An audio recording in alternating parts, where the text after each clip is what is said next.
fresh na karne dito sa palengke ng Baguio. Ganito na yung karne na ating nabili, no? Para sa mga health conscious. Pagkatapos natin mahugasan, ay lalagyan natin ng asin.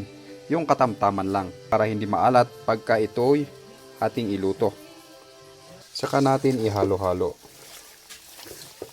24 hour natin i-marinate bago natin siya papausukan. Nagpapaapoy muna tayo habang piniprepare natin itong ating papausukan. Ganito lang po yung ginawa natin kasi wala tayong tie wire. Tapos saka natin ilalagay dito. Ayan, naisabit na natin yung karne na ating papausukan. Dapat dahan-dahan lang yung usok. Tapos ngayon ay isasama na rin nating pausukan itong smoke rice wine pinoneg. Ba? Perfect!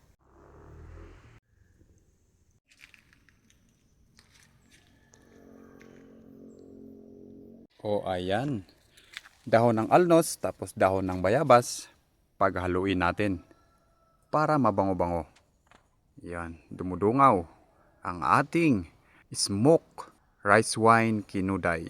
Alright. Yan siya, may usok pa naman pero baka mamaya abutin ng aso pag tayo nakatulog. Kaya tatanggalin na lang natin. Itong ating pinunag, pwedeng pwede na to. Oh. Wow, perfect.